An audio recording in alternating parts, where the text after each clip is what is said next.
your approach? Honestly, just listen to the coaching. They give us great scouting reports, so just if I follow that, I feel like I'll have success.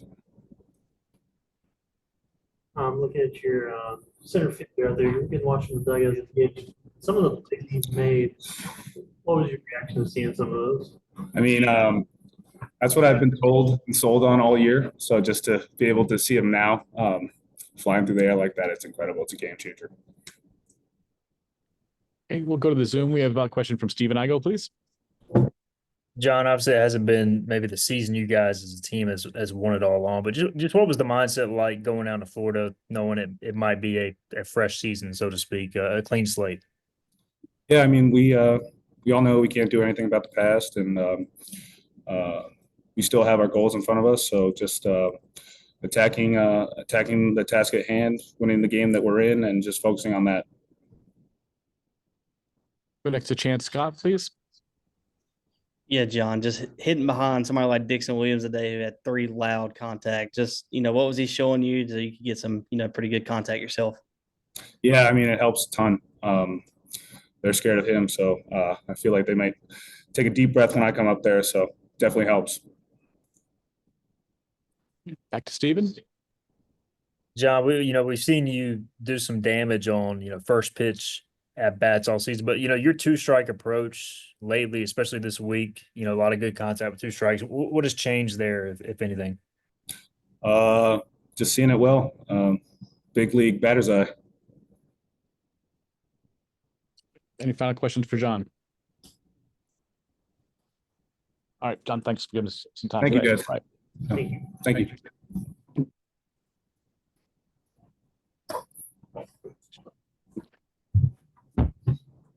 All right, joined by head coach Cliff Godwin. Coach, thanks for joining us today. Just your thoughts on the win first, and also win number 428 for you and at your alma mater. Talk about, if you would, how special that is for you coming down to today.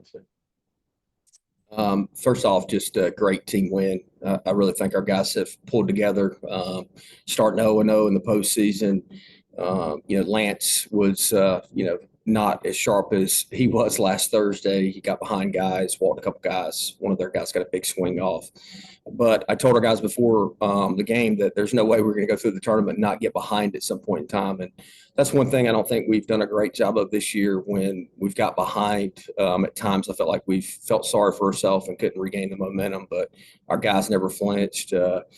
Big John had a 2-out RBI to tie it up 3-3. Then Walker gets a big swing off with a 2-run homer. And then Irby has a big bases loaded walk to put us up 3, which we needed all 3 of those runs. And Pruitt was outstanding.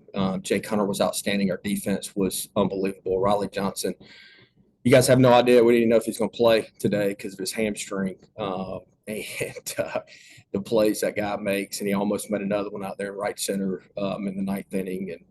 And you look like a much better coach when you got kids that are just pouring it on the line like Riley Johnson. As far as the number of wins, I never set out to be the winningest coach at East Carolina. I just wanted to represent my alma mater in a very positive way. And as I told Coach O, and I mean this from the bottom of my heart, the guy took a chance on me back in the spring of '96 when I probably didn't deserve an opportunity to play at East Carolina. It was really because of my high school coach, James Rabbit Fulgham, who's in the North Carolina Sports Hall of Fame. He had sent really good players to East Carolina like Tommy Eason and Jason Head. And, Coach Fulgham put his neck on the line for me. And luckily I got an opportunity to wear the purple and gold as a player. And redshirted my freshman year. And then I played for Coach LeClaire all 4 years. And I know Coach LeClaire's smiling down for sure. And I'm just trying to make my alma mater proud. All the fans, all the players that played for us that have won the games. Jeff Palumbo's been by my side every step of the way. And, coaches don't win games, the players win games. And I've been blessed to coach a really good group of players for the past 11 years. Start with any questions in the room here. Coach Pruitt had a great outing, obviously. What is his ability to throw 5 innings to help on Saturday when we could potentially play 2 games? Pruitt was not sharp Tuesday.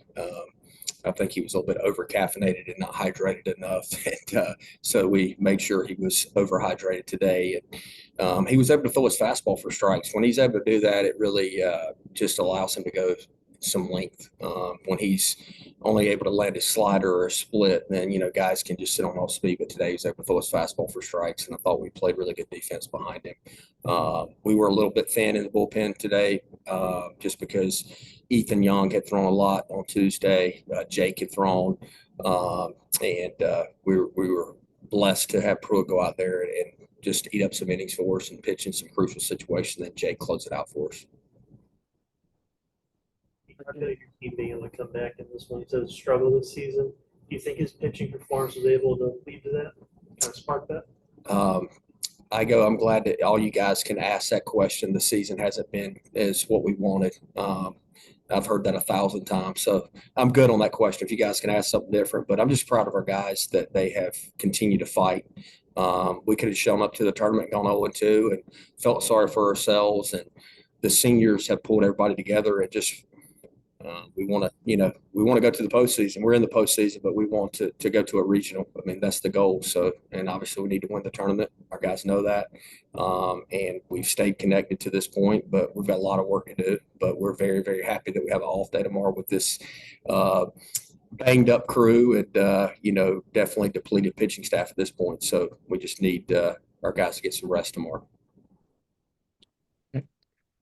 Go to the Zoom. We'll take this question from Stephen Igo, please. Coach, obviously Jake on the mounds, not the hardest contact in the world in that ninth inning, and obviously him kind of responding from that, closing out. Just he's made so many big pitches for you, and closing out there. Just kind of speak on that and what that means to you. It means a lot, I mean, the guy had Tommy John surgery the 1st of June last year, so he's not even 12 months out yet. And I mean, the guy's pitched every weekend this year and has not missed a beat. And when he hurt his arm at Memphis last year, we all had question marks. I mean, Jake, his parents, our staff, we felt terrible for him just because the timing of it could have been where he missed, this year. And man, he's recovered, and we thank God that he's recovered. He did have the brace and not the full Tommy John reconstruction, which you can come back a little bit quicker, but it couldn't happen to a better person, a senior that has been through a lot, won a lot in our program too, but he's been out there at very crucial situations a lot. So a lot of times he just does it on guts and competitive will, and that's pretty special. Go to Chance Scott. Coach, just Walker had, another really big game. He's caught almost every inning for you guys. Just how proud of you for him to, take a huge role this year. I'm super proud. We've talked a lot about it. I mean, at times he's been physically and mentally worn down. JJ McLam is taking him under his wing too. And maybe when he gets a little bit negative, JJ can pull him back together. They got a really good relationship. But hey, Walker likes to hit home runs in the conference tournament. One of the games I was suspended last year, he came off the bench and hit a big home run against Wichita State. So we like to see that, and it was a big swing for sure. Back to Stephen.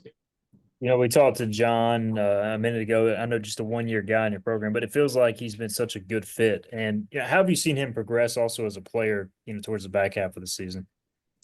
Well, first off, man, he's just an unbelievable human being. And I say it, and people probably think, but I don't, this isn't coach speak. I don't know that we've ever had a transfer that has just come in and just poured into the younger guys as much as John Collins. He's told all the younger guys about, just the way we treat them. Yeah, we work hard, but he's had a super, super positive impact on those guys. He's never had a bad day that I've seen. He's shown up and he's enjoyed every moment. I've actually told him he's super smart and he's, kind of thinking about the next step down the road. And I was like, John, worry about that, man. Somebody will hire you. You'll make a lot of money. I'm actually thinking he should be president one day. So with his intelligence and just his, just streets smart, so to speak. But John is really seeing the ball well, and he's providing a lot of depth in our lineup and hitting behind Dixon. And it really couldn't happen to a better person, in my opinion, the success he's having. And back to Chance.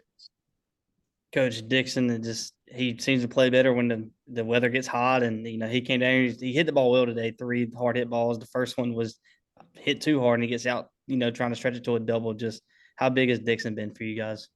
He's been, I mean, tremendous. He's had to go over and play shortstop, which, he played shortstop in the fall, but to do that in the postseason is not easy. And Dixon hasn't flinched from that standpoint. He made a good read. I mean, it was with 2 outs and it's off the wall, and he's got to try to stretch that into a double there in the first inning. The guy made a really good play, threw him out. So we'll take our chances on that. But Dixon has seen the ball well, put together some tough at bats, and really been swinging the bat well. Any other questions for Coach? All right. Coach Godwin, thanks again and congratulations. Thank you, guys.